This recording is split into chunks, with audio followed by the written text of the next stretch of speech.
जय गुरुदेवाय नमः। जय राधे श्याम की। आज हम आपको सुख सागर से 10वें स्कंद का 16वां अध्याय सुनाएंगे।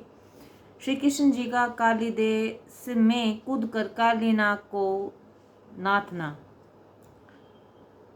श्री सुखदेव जी बोले, हे राजन, इस प्रकार सबकी रक्षा कर श्री कृष्ण जी ग्वाल बालों के साथ उठ वहां गेंद खेलने लगे, क्योंकि उन्होंने मन में यह निश्चय कर लिया था, अब जैसे भी हो कालीनाग को इस जल राशि से बाहर निकालना है, नहीं तो इसके विष से न जाने क्या होगा। राजा परीक्षित ने पूछा कि हे मुनि, कालीनाग तो रमणीक द्वीप का रहने वाला था, फिर वह यमुना के जल में जाकर कैसे रहने लगा? कृष्ण जी ने उसे कैसे नाथा? कृपा कर यह कथा मुझे सुनाइए। श्री कृष्ण जी बोले, हे राजन, जहाँ कालीनाग रहता था वहाँ 4 कोस तक यमुना का जल विष से ऐसा खोलता रहता था कि कोई पशु पक्षी वहां न जा सकता था। उसके पेट पर एक अविनाशी कदम वृक्ष को छोड़ अन्य कोई वृक्ष भी न उत्पन्न होता था। इस पर राजा ने पूछा कि हे महाराज, यह कदम वृक्ष कैसे बच गया था? श्री सुखदेव जी बोले,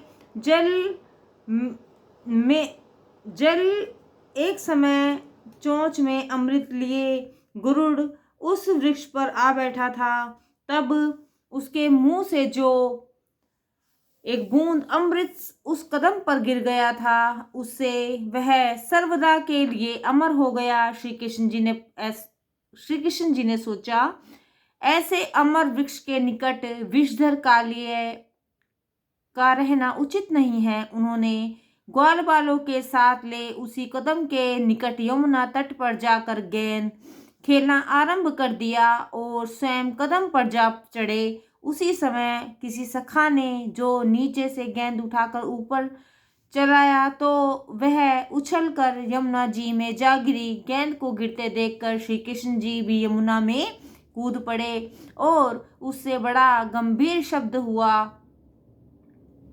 उस शब्द को सुनकर जल में स्थित कालियानाग प्रबल विष उगलने लगा, साथ ही अग्नि के समान फुकार छोड़ एक यह कहने लगा कि ऐसा कौन है जो अब तक मेरे इस देह में आकर जीता रह गया है? परंतु कृष्ण उस जल में तैर रहे थे। इधर उनके साथी रो रो कर हाथ पसार पसार कर उन्हें बुला रहे थे। गौओं के मुंह बाएं चारों और रंभाती और हुकती फिरती थी। ग्वाल बाल अलग ही कहते फिरते थे कि हे श्याम, शीघ्र निकलो, नहीं तो तुम्हारे बिना घर जाकर हम क्या उत्तर देंगे। इधर किसी ने वृंदावन में जाकर यह समाचार दे दिया कि श्री कृष्ण दह में कूद पड़े हैं। यह सुन रोहिणी, यशोदा और नंद तथा गोपियां और गोप रोते विलपते गिरते पड़ते कालीदह पर आए। वहां पहुंच कृष्ण को न देखकर यशोदा रानी दौड़कर जल में डूबने चली। गोपियों ने पकड़कर उन्हें रोका तो नंद जी को पकड़कर गोपों ने रोका और कहा, छाई महावन यह वन आए हो दैत्यन अधिक सताए, बहुत कुशल असुरन ते परी, अब क्यों दह ते निकसत हरी। इतने में श्री बलदेव जी ने भी वहां आ गए और ब्रजवासियों को उन्होंने समझाकर कहा, आवत कृष्ण अभी ही अविनाशी, तुम काहे ते होत उदासी, आज साय आयो में नाही, यो बिन हरि पेट दे न माही। इतनी कथा कह श्री सुखदेव जी राजा परीक्षित से बोले, हे महाराज, इधर तो बलराम जी सबको आशा बंधा रहे थे। उधर श्री कृष्ण जी कालियानाग के पास जो पहुंचे तो उसने इन्हें अपने शरीर में लपेट लिया, परंतु वे उसके वश में न आए और उसे लिए दिए बाहर निकलने का विचार करने लगे।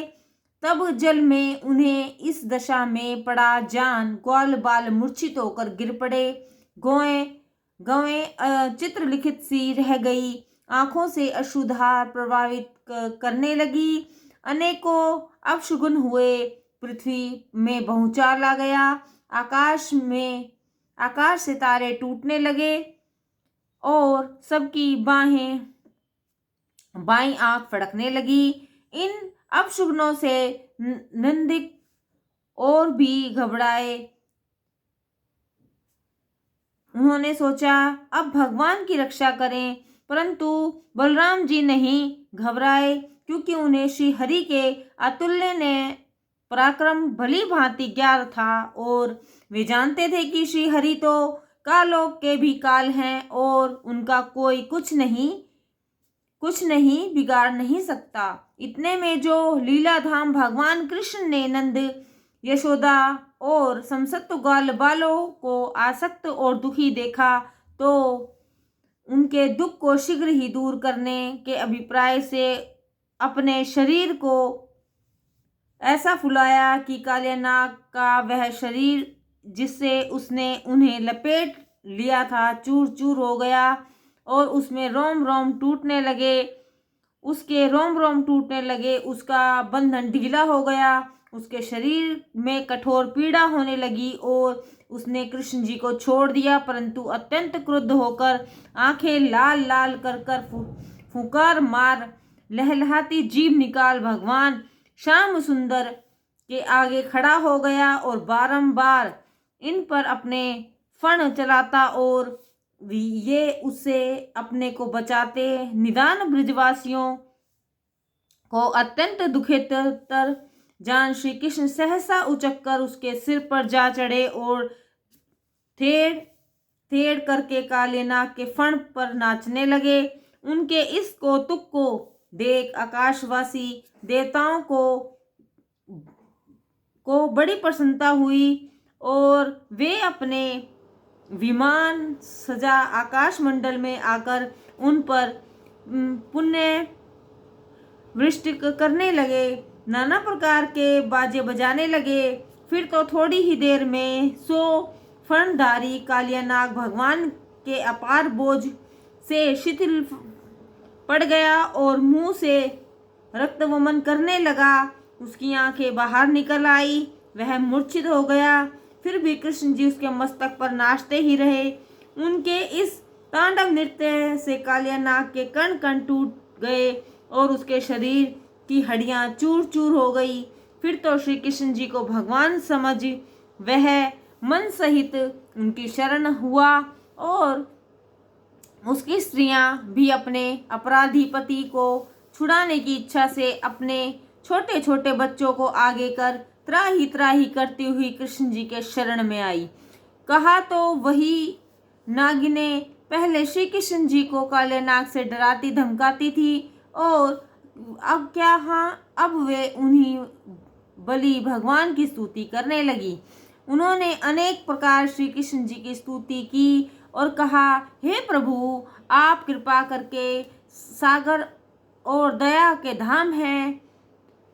आपकी दयालुता संसार विदित है, अतः आप इस सर्प पर अपना रोष न प्रकट करें और इसे क्षमा कर कर अभयदान दें। हे नाथ, इस त्रिमोगुणी सर्प को आपका प्रभाव नहीं ज्ञात था, जिससे इससे अनजाने में ऐसा भारी अपराध हुआ। अतएव अब यह आपकी दया का पात्र है। आप संसार के स्वामी और नर नारायण हैं। हम सब आपकी दासी हैं। आप हमारी प्रार्थना पर ध्यान दें। हमारे इस नाग रूपी सोहाग की रक्षा कीजिए। हे प्रभु, आपको हमारा सतत नमस्कार है। फिर नमस्कार। श्री सुखदेव जी कहते हैं कि राजन, नागपालियों की इस स्तुति से प्रसन्न हो दयालु श्री हरि के नाग को छोड़ दिया और अलग हटकर खड़े हो गए। जब कालियानाग इनके भार से रहित हुआ तो कुछ क्षण पश्चात उसे चेतना प्राप्त हुई और उसने नेत्र खोलकर भगवान की एक अपूर्व झांकी ली तो उसका मन बड़ा ही आनंदित हो गया। उसने भगवान के विनम्र प्रार्थना की और कहा, हे प्रभु, मुझे आप चाहे जो दंड दें, मैं उसके लिए तैयार हूँ। आपकी समस्त आज्ञाएं पालन करूँगा। श्री कृष्ण जी ने कहा, तुम यहाँ नहा रहो, क्योंकि तुम्हारे यहाँ रहने से यमुना का जल मनुष्य और गौओं के लिए अहितकर है, अतः तुम इसे शुद्ध होने दो। इस पर उसने पूछा कि तब मैं कहाँ रहूं? कृष्ण जी ने उसे रमण द्वीप में रहने की आज्ञा दी। काले नाग ने कहा, मुझे वहाँ गुरुड़ का भय है, वहाँ रहने से गुरुड़ मुझे खा जाएगा। कृष्ण जी ने कहा, नहीं, तेरे सिर पर मेरे पैरों के चिन्ह हैं, जिससे अब गुरुड़ तेरे पास नहीं आएगा। कृष्ण जी ने उसी समय गुरुड़ को बुलाकर काले नाग को निर्भय कर दिया। काले नाग ने नृत्य सहित श्री कृष्ण जी की बड़ी पूजा की। कृष्ण जी प्रसन्न हो जल से बाहर आए और काले नाग उनसे आज्ञा ले रमणक द्वीप में चला गया। जय गुरुदेवाय नमः। जय राधे श्याम की।